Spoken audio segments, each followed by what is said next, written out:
Welcome back. واپس آ چکے ہیں ہم بریک سے اور پروگرام ہے ہمارا افطار کی رونقیں. جیسے میں ہمیشہ کہتی ہوں کہ رونقیں کسی ایک چیز سے نہیں ہوتی. رونقوں کے لیے بہت ساری چیزوں کا جمع ہونا ضروری ہوتا ہے اور ان تمام چیزوں کا ایک دوسرے کے لیے رسپیکٹ کرنا, ان ساری چیزوں کو ایک ساتھ جمع کرنا جو ہے نا, وہی سب سے بڑی خوبصورتی ہوتی ہے. رمضان کی بات کریں گے, روزے کی بات کریں گے, اس میں افطاری بھی ضروری ہے, اس میں روزے دار کا ہونا بھی ضروری ہے, اس میں مہمان بھی ضروری ہیں. لیکن جو سب سے خوبصورت بات ہے اس مہینے کی وہ یہ ہے کہ اس مہینے میں ہم روزہ رکھ کے نہ صرف اپنی کیلوریز برن کر رہے ہوتے ہیں, نہ صرف اپنے ویٹ کو ریڈیوس کر رہے ہوتے ہیں, ڈائٹ کر رہے ہوتے ہیں, بلکہ ہم اپنی ایگو کو, اپنی جو اور ایشوز ہوتے ہیں ان کو ہم برن کر رہے ہوتے ہیں, ان کو ہم کٹ ڈاؤن کر رہے ہوتے ہیں اور اپنے آپ کو ایک بہتری کے راستے کی طرف لے کے جا رہے ہوتے ہیں, جو صحیح معنوں میں بھلائی کا راستہ ہے اور ہدایت کا راستہ ہے. کیا کہیں گے آغا صاحب؟ اور یہی بھلائی کا راستہ اللہ کی طرف لے جاتا ہے. اور اگر آپ اپنے اندر تبدیلیاں لاتے ہیں رمضانوں میں اور آپ اللہ کے قریب جاتے ہیں تو پھر یقیناً آپ بہت زیادہ نفع پانے والے ہیں. بے شک. اچھا, ہم ابھی چلیں گے اپنے اگلے سیگمنٹ کی طرف جس کو ہم دینی آگہی کہتے ہیں, جس سیگمنٹ میں ہمیں بہت ساری ایسی چیزیں پتہ چلتی ہیں جو ہمیں معلوم تو ہوتی ہیں لیکن جس نئے طریقے سے انہیں ادا کیا جا رہا ہوتا ہے, جس نئے طریقے سے انہیں ہمیں بتایا جا رہا ہوتا ہے, وہ دل پہ اور روح پہ مزید اثر کرتی ہیں. آغا صاحب, آج کا ہمارا اسم کیا ہے؟ آج ہمارا اللہ کا صفاتی نام ہے, اس کا نام ہے النافع. تو النافع پر آج گفتگو کرنے کے لیے ہمارے ساتھ مفتی صاحب موجود ہیں. مفتی عرفان قادری صاحب ہمارے ساتھ موجود ہیں اور ہم اللہ کے اس صفاتی نام پہ گفتگو کریں گے. السلام علیکم. وعلیکم السلام ورحمۃ اللہ. السلام علیکم. یہ مفتی صاحب, مفتی عرفان قادری صاحب, میں نے ابھی لوگوں کو بتایا کہ ہمارا جو آج ہم نے اسم اللہ کا منتخب کیا ہے وہ النافع. النافع کا بنیادی طور پر ترجمہ ہم کیا سمجھیں اور اس کو کیسے استعمال کریں؟ دیکھیے, نفع سب سے پہلے کسے کہتے ہیں اس بات کو ذہن میں رکھیں. عربک ڈکشنری میں اگر آپ نفع کے معنی دیکھیں گے تو اس کے مطلب ملے گا کہ ایصال الخیری الی الغیری, کہ بہتری بھلائی کا دوسروں تک پہنچانا, یہ نفع کہلاتا ہے. اور اللہ تبارک و تعالیٰ کی ذات ہے نافع, یعنی بھلائی کو دوسروں تک پہنچانے والی. تو اللہ تبارک و تعالیٰ کی بھلائی جو دوسروں تک پہنچانا ہے, نفع کا تعلق اس میں عموم ہے, اس میں مسلم غیر مسلم کا کوئی تعلق نہیں. جس طرح اللہ تبارک و تعالیٰ ایک مسلم کو نعمتوں سے نوازتا ہے, اسی طریقے سے غیر مسلم پر بھی اس کی نعمتیں اسی طرح عام ہوتی ہیں. مطلب جس طرح اللہ تبارک رب العزت جو ہے رب ذوالجلال ہے اور وہ اللہ تمام انسانوں کے لیے رب ہے. جی, کوئی مانے یا نہ مانے, عالموں کے لیے رب ہے. بالکل بالکل بالکل ٹھیک فرمایا. دیکھیے, جتنی بھی صفاتی ہم گفتگو کرتے ہیں, آپ نے شروع میں ہی بہت پیاری بات کی کہ روزہ ہمیں اللہ تبارک و تعالیٰ کے قریب کس طریقے سے لے جاتا ہے. تو میں اس ضمن میں ایک بات عرض کرتا ہوں کہ اللہ تبارک و تعالیٰ کی ذات کی معرفت ہی اصل مقصود حیات ہے.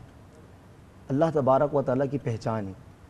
ہمارے درمیان جو افراد ہیں بہت سے وہ ہیں کہ جن کا علم رب تعالیٰ کی ذات کے بارے میں علم الیقین کے درجے کے اندر ہے, اور بعض وہ ہیں جن کا علم عین الیقین کے درجے میں ہے, اور بعض وہ ہیں جن کا علم حق الیقین کے درجے میں.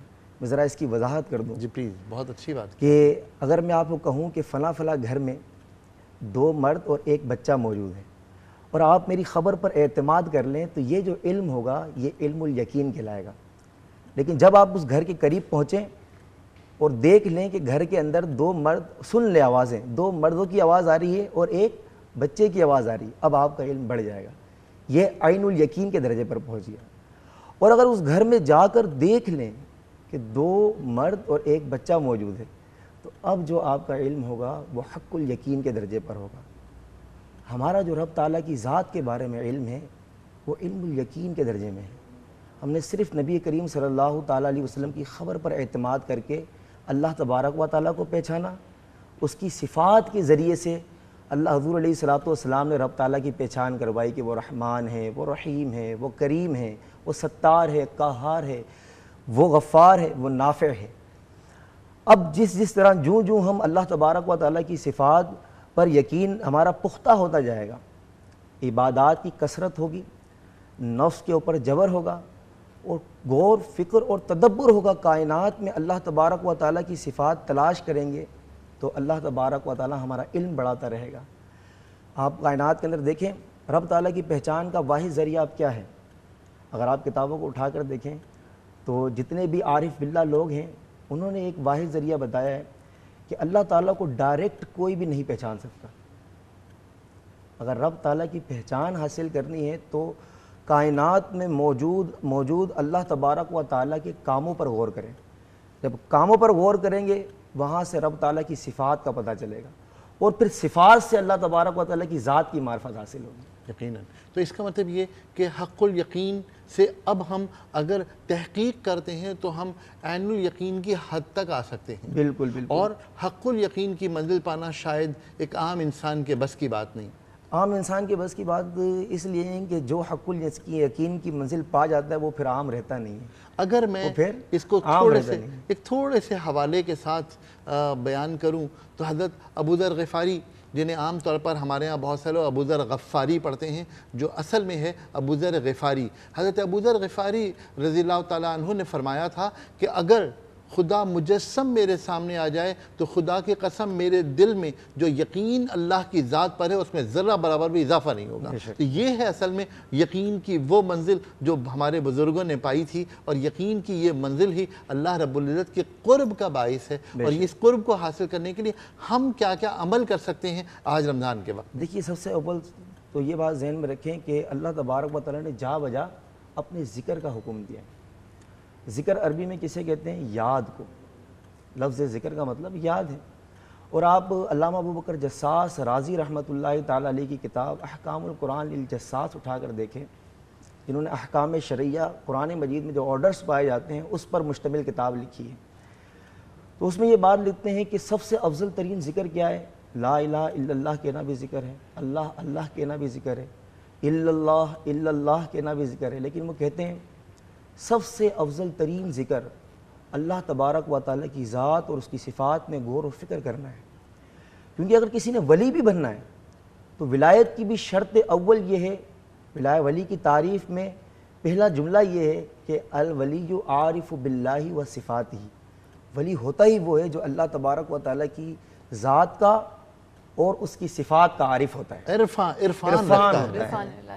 ملے وہ شمع کے عرفان و آگہی چمکے، میرے ہر ایک نفس سے صدائے ہو آئے۔